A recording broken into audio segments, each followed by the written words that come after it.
السلام علیکم بچوں، آج کا مضمون ہے سائنس کے فائدے اور نقصانات۔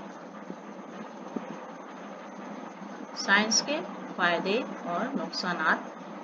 بھولتا جاتا ہے یورپ آسمانی باپ کو، بس خدا سمجھا ہے اس نے برق اور بھاپ کو۔ برق بھی گر جائے گی، بھاپ بھی اڑ جائے گی، پھر بچائے رکھنا بچوں تم تو اپنی لاج کو۔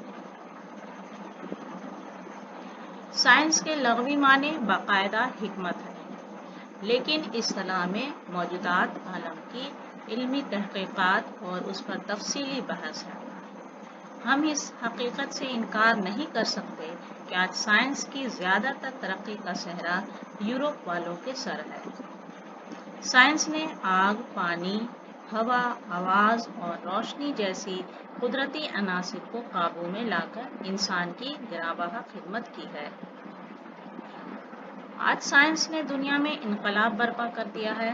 سائنس کی بدولت ایجادات و اختراعات کو دیکھ کر عقل دنگ رہ جاتی ہے۔ آج گھر بیٹھے ٹیلی ویژن کے ذریعہ 1000 میل پر ہونے والے کھیل تماشے کو دیکھ سکتے ہیں۔ ہر شعبہ حیات میں سائنس نے بے شمار فائدے پہنچائے ہیں۔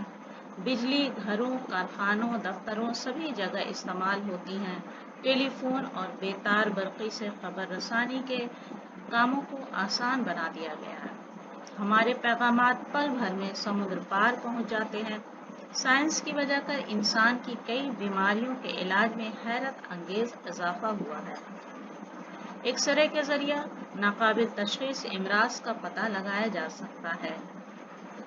صنعت و حرفت اور تجارت پر بھی سائنس کی ایجادات کا اثر پڑتا ہے۔ پہلے کاروبار محدود پیمانہ پر ہوتے تھے، اب ذرائع مواصلات کی آسانی ہو گئی ہے۔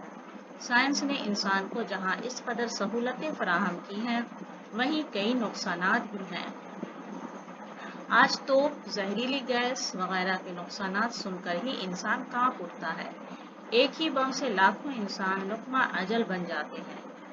گزشتہ عالمگیر لڑائیوں میں یہی سامان اور اسلحہ انسان کی بربادی کا باعث بنے ہیں۔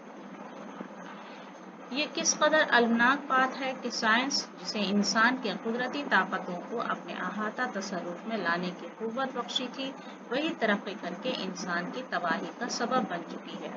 آج سائنس کے کرشموں کو دیکھ کر انسان مادہ پرست ہوتا جا رہا ہے اور روحانیت کا نام و نشان مٹتا جا رہا ہے۔ اطمینان قلب کا سہارا ختم ہو رہا ہے۔ انسان اپنے خالق سے بیگانہ بلکہ اس کا منکر ہوتا جا رہا ہے۔ دراصل یہ سب سائنس کے غلط استعمال کا نتیجہ ہے، ورنہ سائنس کے کرشموں کو دیکھ کر عقل دنگ رہ جاتی ہے۔